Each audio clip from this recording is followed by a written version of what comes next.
అనిల్ రావిపూడి గారు. అసలు ఇప్పుడు ఏదైతే నేను స్టార్ట్ అని యాక్షన్ మొదలుపెట్టానో అలాగే మీరు కెమెరా స్టార్ట్ యాక్షన్ అంటారు కదా, చిరంజీవి గారితో ఫస్ట్ అలా అన్నప్పుడు ఎలా అనిపించింది, ఏం ఫీలింగ్ కలిగింది? ఇది నా 9th ఫిల్మ్ అండి. అండ్ చిరంజీవి గారితో ఎప్పుడు చేస్తానని నేను ఎదురు చూశాను. Okay, but dream come true లాంటి మూమెంట్ అది. అండ్ చిరంజీవి గారితో ఫస్ట్ డే ఆయన ఒక సింపుల్గా ఒక షర్ట్ లుంగి మన ట్రైలర్లో మీరు చూశారు కదా, అవును, పోపేస్తూ బట్టలు పట్టుకుని వెళ్తూ, సో అలాంటి ఒక సింపుల్ అటైర్లో ఆయన్ని డైరెక్ట్ చేశాను. ఓకే, ఆయన సినిమాలు చూస్తూ పెరిగి ఆయన పాటలకి డ్యాన్స్ లేసిన ఒక చిన్న కుర్రోడు ఈరోజు వచ్చి 150 సినిమాలు తీసేసి ఒక సెంట్రల్ మినిస్టర్గా పనిచేశారు. అండ్ పద్మభూషణ్ ఒక లెజెండరీ పర్సనాలిటీ. అంతా ఉన్నా కూడా ఏమాత్రం ఆ సుపీరియారిటీ కాంప్లెక్స్ కానీ ఏమీ లేకుండా ఒక గ్రౌండ్లో ఉంటూ అందరినీ చాలా కలిసిపోతూ ఉండేటువంటి మెంటాలిటీ అయింది. సో నాకు అందుకే నేను ఇంటి నుంచి బయలుదేరేటప్పుడు టెన్షన్ ఉంది, కానీ ఈ సెట్కి వెళ్ళాక అంత కంఫర్ట్ ఇచ్చారు ఆయన. సో బట్ ఆ 3 పదాలు మీరు అన్నట్టుగా స్టార్ట్ కెమెరా యాక్షన్ అనేది ఒక వర్త్ మూమెంట్ లాగా అనిపించింది నా లైఫ్లో. ఒకసారి రీల్ వెనక్కి తిరిగి చూసుకుంటే గిర్రున ఒక లైఫ్ టైం కెరీర్ అలా తిరిగింది. ఒక అచీవ్ చేసిన పాయింట్ లాగా అనిపించింది. అంటే యాక్షన్ స్టార్ట్ కెమెరా అంటాం ఒకటి, 150 సినిమాలు చేసినటువంటి మెగాస్టార్ చిరంజీవిది కట్ అని చెప్పటం కొద్దిగా ఎలా అనిపించేది, ఏం ఫీల్ కలిగేది? అవి కొద్దిగా షార్ట్ ఓకే చెప్పడం ఈజీయే, కరెక్ట్ అని ఇంకోటి అడగాలన్నప్పుడు మాత్రం వెళ్ళి ఆయనకి కరెక్ట్గా చెప్పాలి. ఎందుకు, ఏం చేయాలి, ఏంటి అనేది. అవి ఆ సందర్భాలు ఎక్కువ ఉండవు. ఒక రోజులో ఒక 4 నుంచి 5 సార్లు ఉంటుందేమో. వెళ్ళినప్పుడు ఆయన అసలు మేము ఇంకోటి కావాలా, ఏం చేద్దామమ్మా అని చెప్పి ఆయన అది చెప్తాం కదండి. అసలు ఈ సినిమాకి మాత్రం నాకు ఆయన చేసిన సపోర్టు, కోఆపరేషన్ లైఫ్లో మర్చిపోలేను. నేను రాసుకునేటప్పుడు ఏంటంటే with modulations, with timing, with కొన్నిసార్లు టంగ్ ట్విస్టర్స్ అన్నీ ఉంటాయి రైటింగ్లో. సో రాస్తూ ఉంటాను. సో వెళ్ళి నేను యాజ్ ఇట్ ఈస్ కంటే కొద్దిగా మూర్ఖంగా మాట్లాడుతుంటాను, నాకు ఇదే కావాలి సార్ అన్నట్టుగా. ఒకసారి చూసాడు సరే రా దమ్మంతా కూర్చో, ఏం కావాలి చెప్పు నీకు అని చెప్పి ఆయన కూడా చాలా కోఆపరేటివ్గా చేశారు. ఆయనకు అనిపించిన ఎక్స్పీరియన్స్ తోటి ఏ చిన్నవి చెప్పినా కూడా సో నేను అంతే కన్సిడర్ చేసి ఆయన ఏం చెప్పినా కూడా, అంటే ఎంటర్టైన్మెంట్లో ఆయనకి చాలా పట్టుందండి కామెడీలో. సో అందులో ఈ particular set of family entertainers చేసి చాలా రోజులైంది ఆయన, చాలా ఏళ్ళైంది. సో ఆ స్పేస్లోకి వచ్చి ఆయన చిన్న ఆ మొమెంటం దొరికాక ఇక ఆయన చెప్పే ఇంప్రూవేషన్స్, స్పాట్ ఇంప్రూవేషన్స్ నెక్స్ట్ లెవెల్. అవునా? జనరల్గా అంటే 150 సినిమాలు ఆయనకి చాలా దాని మీద మీరు అన్నట్లుగా చాలా నాలెడ్జ్ ఉండిద్ది, షార్ట్ మీద నాలెడ్జ్ ఉండిద్ది, యాక్షన్ మీద మూమెంట్ మీద నాలెడ్జ్ ఉండిద్ది. అలాంటప్పుడు ఆయన కొన్ని సజెషన్స్ ఇస్తుంటారు, ఇది ఇలా కాదు ఇలా అన్నప్పుడు. అలాంటప్పుడు మీకు ఎట్లా ఉండేది? అంటే మీరు ఒక షార్ట్, మీరు ఒక ఫ్రేమ్ ఫిక్స్ చేసుకుంటారు, ఆయన ఒక షార్ట్, ఒక ఫ్రేమ్ అనుకుంటారు. అట్లాంటప్పుడు ఎట్లా ఉండేది మీకు? అసలు నాకు తెలిసి మేకింగ్లో ఎప్పుడు ఆ డిస్టర్బెన్స్ ఎప్పుడు రాలేదు. ఏ రోజు కూడా ఈ షార్ట్ ఏంటనేది ఆయన ఎప్పుడు అడిగింది లేదు. ఒకవేళ ఏదన్నా ఒక రియాక్షన్ ఎక్స్ట్రా కావాలంటే తీసుకోమన్నప్పుడు చెప్తారు, అమ్మ ఇది కూడా ఒక షార్ట్ ఎక్స్ట్రా తీసుకో, నీకు పనికొస్తే పెట్టుకో, లేకపోతే లేదు. అది కూడా ఫోర్స్ లేదు, తీసి పెట్టుకో, ఎడిట్లో నీ ఇష్టం. అలాంటివి తప్ప జరుగుతున్నప్పుడు ఆ ప్రాసెస్ ని డిస్టర్బ్ చేస్తూ వచ్చి ఆయన ఎక్స్పీరియన్స్ ని బలంగా రుద్దడం కానీ అది ఎప్పుడు చేయలేదు. సో బిలీవ్ చేసి ఈ కథని, ఆ శంకర్ ప్రసాద్ అనే క్యారెక్టర్ని ఆయన ఓన్ చేసుకొని, నాకు తెలిసి ఆ పాత్రలో ఆయన ఒక జీవించారని లీనమైపోయారు. అసలు సినిమా అంతా మీరు చూస్తే మీకు అర్థం అవుద్ది, స్టార్ట్ టు ఎండ్. మనం ఒక చిరంజీవి గారిలో ఉన్న ఇంకా మనం ఒక 25 years బ్యాక్ ఆయన చూసిన ఒక డైమెన్షన్ ని కొద్దిగా అప్డేటెడ్ గా చేసి మనకి చూపించారు. 25 years బ్యాక్ కి తీసుకెళ్లి చిరంజీవి గారిని అక్కడి నుంచి కొత్తది తీసుకొచ్చారు. చిరంజీవి గారు కొత్తది తీసుకొచ్చారు, రెండు మిక్స్ చేశారు. ఓకే, అసలు ఏంటి అసలు మన శంకర్ వరప్రసాద్, అసలు ఆ టైటిల్ ఏంటి, ఆ కాన్సెప్ట్ ఏంటి? అసలు సినిమాలో ఈయన వచ్చేసి నేషనల్ సెక్యూరిటీకి సంబంధించిన ఒక ఇంటెలిజెన్స్ ఆఫీసర్ అండి. సో ఒక సెంట్రల్ దగ్గర డిపార్ట్మెంట్ లో పనిచేసే ఎంప్లాయ్. సో ఆయన్ని మన తెలుగు అతనే కాబట్టి నేనేంటంటే జనరల్గా హీరో పేర్లు కాస్త పవర్ఫుల్గా, కొద్దిగా స్ట్రైకింగ్గా పెడతారు.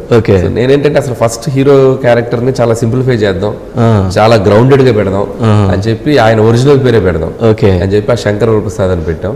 టైటిల్ కూడా మనం పిలుచుకోవడానికి ఈజీగా ఉంటుంది, మన శేఖర్ గారు, మన శేఖర్ ఇట్లా పిలుచుకుంటాం కదా, మన శంకర్ ఓన్ చేసుకోవడానికి కూడా ఉంటది అని చెప్పి పెట్టాం. అంటే ఆ జనరల్ గా శంకర్ వరప్రసాద్ అని పెట్టడం ఒక థీమ్, కానీ దాంట్లో మన అని యాడ్ చేశారు. అంటే మన అంటే అది నా అంటే ఏంటి, దాని థీమ్ ఏంటి? అంటే ఆ క్యారెక్టర్ ఆడియన్స్ కూడా ఓన్ చేసుకోవడానికి ఎక్కువ ఛాన్సెస్ ఉంటాయని టైటిల్ అలా పెట్టామండి. ఇప్పుడు ఎవరైనా ఇప్పుడు మన అన్నామంటే అంతే కదా, మన తెలియకుండా టైటిల్ పలికేటప్పుడు మన అంటే మన ఓన్ చేసుకుంటాం, ఇది మంది అని. సో ఆ పాజిటివ్ ఫీలింగ్ ఉంటుంది ఆడియన్స్ కూడా, సినిమా ఇది మన సినిమా అనే ఫీలింగ్ కూడా ఉంటుంది. ఓకే అని చెప్పి ఆ మన యాడ్ చేసాం. సో అది దాంట్లో అదే మన అనే దాంట్లోనే ఇది మనది అనే ఫీలింగ్ క్రియేట్ చేసి మన చిరంజీవి మన శంకర ప్రసాద్ అనేది మిక్స్ కొట్టారు. ఓకే, అసలు ఇప్పుడు మీరు అన్నారు ఢిల్లీలో ఇంటెలిజెన్స్ బ్యూరో, అక్కడ నుంచి ఇక్కడ శంకర్ వరప్రసాద్, అసలు ఎలా లింక్ చేశారు? అంటే స్క్రిప్ట్లో వచ్చేసరికి అంటే ఆయన మనం ఇదంతా ముంబైలో జరిగే కదా. ఓకే, ముంబై బ్యాక్డ్రాప్ లో జరిగే కదా. ముంబై బ్యాక్డ్రాప్ లో ఒక అంబానీ మన సచిన్ కేల్కర్ గారు చేశారు. అలాంటి ఒక బ్యాక్డ్రాప్ ఉన్న పవర్ఫుల్ మనీ, ఒక one of the richest person in the country. So వాళ్ళ కూతురు నయనతార. ఓకే, సో ఈ ఐబీ ఆఫీసర్ కి ఈ రిచెస్ట్ మ్యాన్ కూతురు ఎలా కలిశారు, వాళ్ళ మధ్య ఎలాంటి కాన్ఫ్లిక్ట్స్ వచ్చాయి, సో వాటిని ఎలా శంకర్ ప్రసాద్ సార్ట్ అవుట్ చేసుకున్నాడు. ఇది ఒక పాయింట్ లో చెప్పాలంటే కదా, మొత్తం సింపుల్ కదా. సో దీన్ని అద్భుతమైన మూమెంట్స్ తోటి, ట్రీట్మెంట్ తోటి సెట్ చేసాం. సో శంకర్ ప్రసాద్ గారి అనే క్యారెక్టరైజేషన్ తోటి సినిమాని రన్ చేసాం. సో ఆయన రూట్ లో మనం వెళ్తుంటాం, ఆయన నవ్వితే మనకు నవ్వు వస్తుంది. సో ఆయన పెయిన్ ఫీల్ అయితే మనం పెయిన్ ఫీల్ అవుతాం. సో ఆయన సెటైర్ వేస్తే మనం ఎంజాయ్ చేస్తాం. సో ఆయన క్యారెక్టర్ పట్టుకుని వెళ్తుంది సినిమా మొత్తాన్ని, ఆయన చుట్టూ ఆయన పట్టుకొని తీసుకొని వెళ్తా ఉంటాడు. అలా స్క్రీన్ ప్లే సెట్ చేసామండి. ఇంతకుముందు ఏంటంటే మనం కథను పట్టుకొని కథ ప్రకారం సీన్లు వేస్తాం కదా, ఎందుకు ఈ సినిమా నేను ఒక క్యారెక్టరైజేషన్తో వెళ్దాం. సో చిరంజీవి గారే ఉంటారు సినిమా అంతా మొత్తం, ఆల్మోస్ట్ నాకు తెలిసి 5 నిమిషాలు ఉంటారేమో సినిమా మొత్తంలో. 2 hours 40 minutes లో ఒక 5 minutes ఉండరేమో అంతే, మ్యాక్స్ అంటే మ్యాక్స్. సో అంత స్క్రీన్ ప్రెజెన్స్ ఉంటుంది సినిమాలో. సో జనరల్గా అంటే మనము చిరంజీవి గారి ఓల్డ్ మూవీస్ చూస్తే ఆయన అప్పట్లో ఒక లవ్ చేయటం, ఒక రిచెస్ట్ ఇది నడిచేది.